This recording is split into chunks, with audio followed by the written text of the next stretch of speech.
everyone, and welcome to another video by Centipede Geek.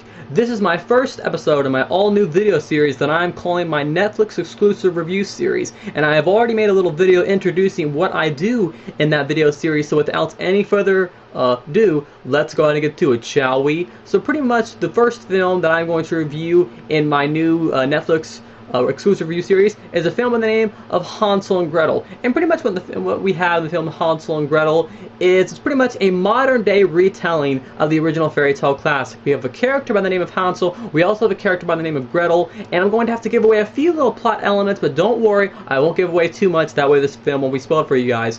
So, Hansel and Gretel's parents are getting married. Of course, Hansel's character does not like this at all, so he runs out to the middle of the woods where Gretel's character runs off after him.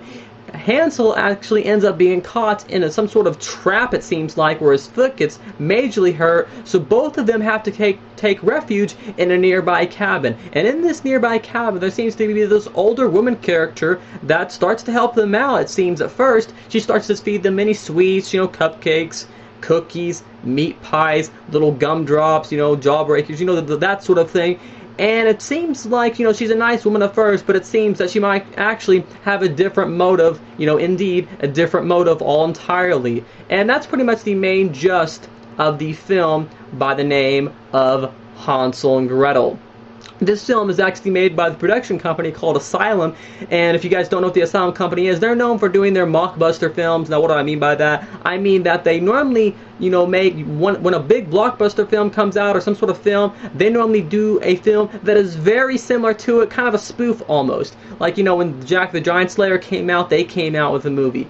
And this came around at the same time that the film titled Hansel and Gretel Witch Hunters came out, the theatrical film, directed by the director who did Dead Snow. Now, I will say, the Witch Hunters version of this film that actually can't have a theatrical release, that film is miles better than this one, but I will say that this Asylum film, Hansel and Gretel, is pretty decent on its own right. Those two films don't really have anything in common except for our two main characters, Hansel and Gretel, and maybe the title of the film itself. The two films are completely different. In the theatrical film of Hansel and Gretel Witch Hunters, we have like an old-time action horror oriented. This Hansel and Gretel film is more of a modern day, not really action, more of just a straight up horror film. And I thought it was pretty decent. No, it wasn't a perfect film, but I thought it was a pretty decent horror film. It was a little, I guess you could say, goofy in a few parts. I mean, it depends on the way you took it. I kind of took it that way, and at times I kind of didn't. But overall, I thought it was really nice. Let me tell you some of the reasons I liked the film overall. And one of those reasons was that I thought the blood and the gore in the film, I am kind of a gore hound, honestly, and I thought the blood and the gore was used really well in this film. There was tons of blood in the film, and I thought that the blood was used in a good fashion. I mean, if you're wondering, if there's not enough blood in the film, Asylum films, those mockbuster films, they always have plenty of blood, and in Hansel and Gretel especially, they don't disappoint on that factor. So it did have some nice blood scenes in there, some nice death scenes with, using, rakes and stuff like that, and, big old sticks. So there's one scene that uses like a pizza roller. So there were some nice scenes with blood.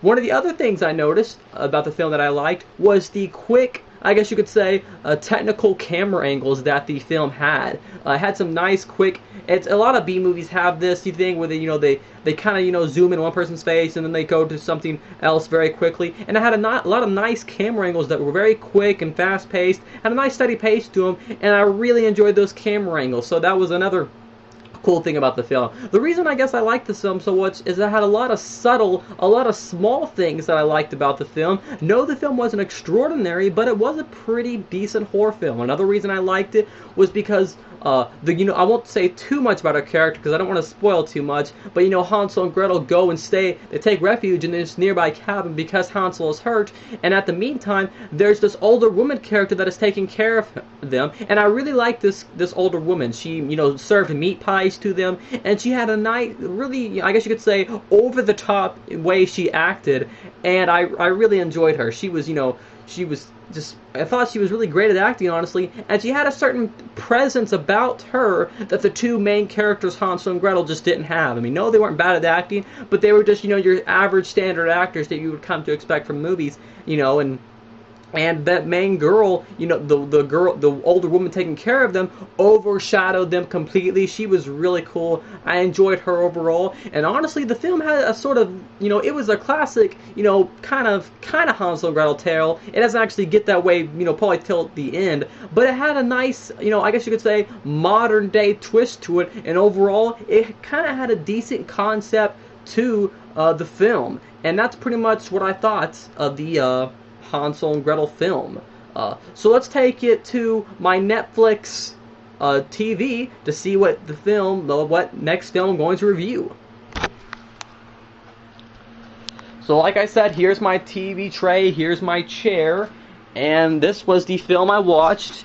If we look at Hansel and Gretel there, that's the cover of the Hansel and Gretel film. And then if we take a look at the film, that way, let's see here.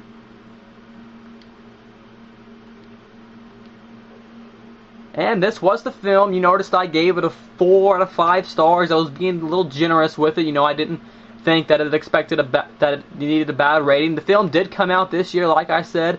It is, you know, an unrated film because of how bloody it is. And I thought that I would just show this to you guys. So with each one of my Netflix exclusive reviews, I will be showing a picture of the movie like this, and then I'll show my little star rating and a little plot synopsis and that sort of thing. So this is how my daily reviews of my new video series would go. I just wanted to give you guys a quick rundown of how that was going to work. And the next film I will review in my review series will be a film called War of the Dead. So in the next, you know, 2-3 days, be looking for a review titled War of the Dead. And until then, I'll see you guys later. Once again, thanks for watching another video by Centipede Geek for my Netflix exclusive review series by the name of Hansel and Gretel. Once again, thanks for watching. Make sure to like, comment, subscribe to the page below, and I'll see you guys later with more videos by Centipede Geek.